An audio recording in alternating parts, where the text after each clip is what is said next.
So one of the interesting things, again, if you were in our session this morning, we talked about recognition for younger adults. And again, this isn't like a cookie cutter. Not every single person subscribes to that. Some people still enjoy, receiving a certificate and pins and plaques and mugs and watches and stuff. But generally, they'll appreciate a work or volunteer role that's meaningful. That's the most important piece. That's why they've stuck around, because it's been meaningful to them and they've enjoyed it.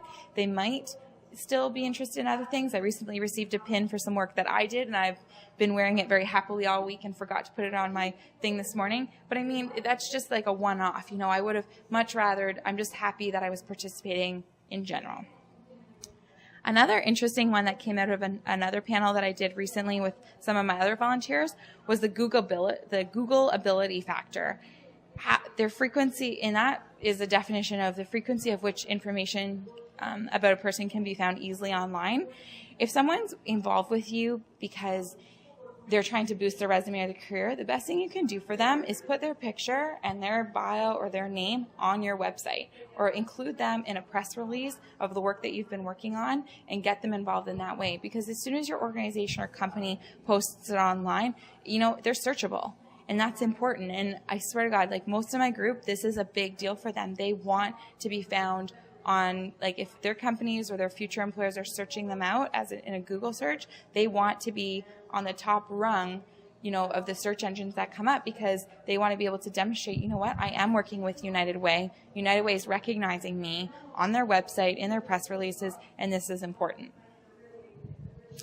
Just building on that is presenting their experiences in a way that's a unique resume booster. I mean, everybody tries to update their resume and beef it up, but shape your experience as an experience that they can't get anywhere else.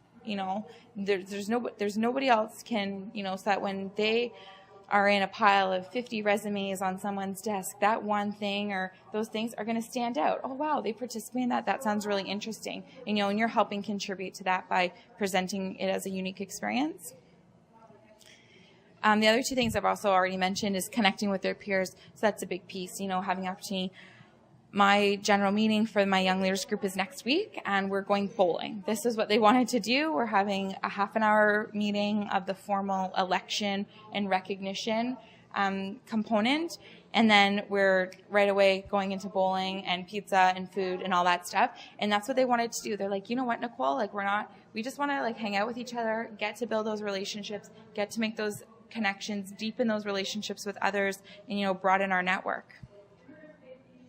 And then the last one for the recognition is providing opportunities to be included in decision making. Some of the best recognition I've provided was when I bring in my volunteers to higher levels or larger committees and more senior roles, and have them share that information. We made the decision about this, and they get right involved, and then they walk away feeling very valued. That value factor is enormous. So I would always suggest that as a good one.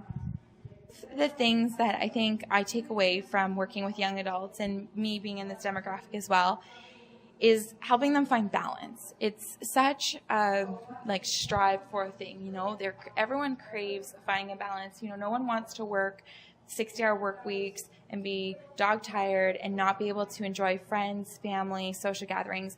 And so either in a work environment or in a volunteer environment, helping them strike that balance is such an important thing, and a lot of my volunteers talked about it either this morning or they've talked to me about it in the past.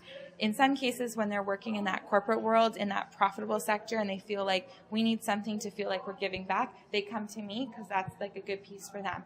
Others, they're coming to me to find balance because they're so engaged in these highly interactive situations that when they come to my session or to the Young Leaders Council, it's calm, and it's a very light and easy way for them to get involved and to still be connected. So any way that either a company or a volunteer organization can help them see how this is adding balance and contributing that to life, I think that's really important. And yeah, organizations should definitely take that opportunity up. So just in closing, I just have one quote left. As a sector, I think that we need to have a conversation and begin engaging young adults in the volunteer programs that we run. So again, this quote's very specific for the volunteer sector. The question isn't whether young civically minded adults exist or that they're important, because they are and they do. It's rather about the role young adults can play in improving the community. We need to focus on ways to motivate larger circles of young people beyond their normal networks, and it must be done in a meaningful way so that we can define or at least measure the successful change that's generated.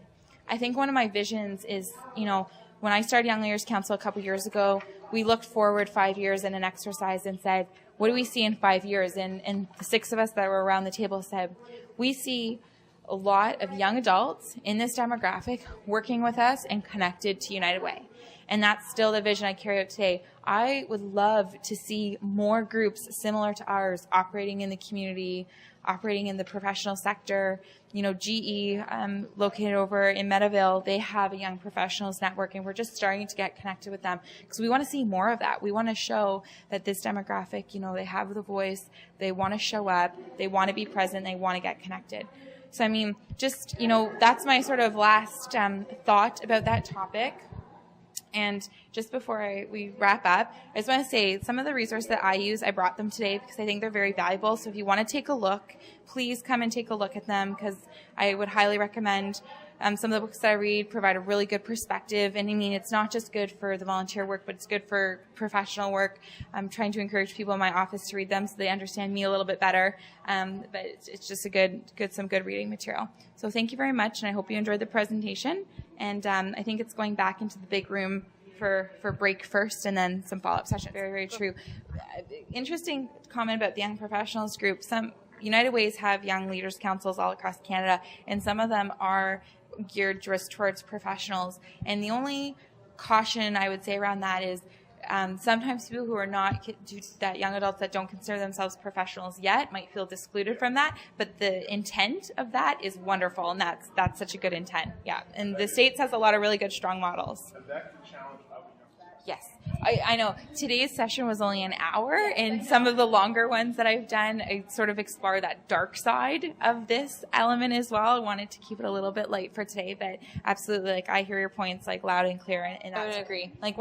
So I don't know if everybody heard that, but one of the things that she's struggling with is trying to target that 20 to 24-year-old range and getting them connected.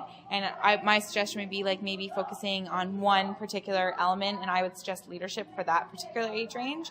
And the other thing I would suggest is positioning it as not just a blanket, we're going to take anyone and everyone, put an ad out for it on Charity Village or Volunteer MBC, and I'm telling you, you will have people interested in it if they come out. Yeah, make it more competitive. That would be my suggestion. I recently posted on VNBC a few weeks ago, and I posted 3 different volunteer ads, and I've had more than 20 results, 20 hits of people who want to stay connected. Not all 20 are staying with me. Don't get me wrong, that would be way too much for it at the moment. But it'll generate some more interest for you, and so that could be one strategy. Do you have any questions before we just close for the session? We're good. Okay, thank you so much for coming. It was a small group, but you were lovely. Thank you.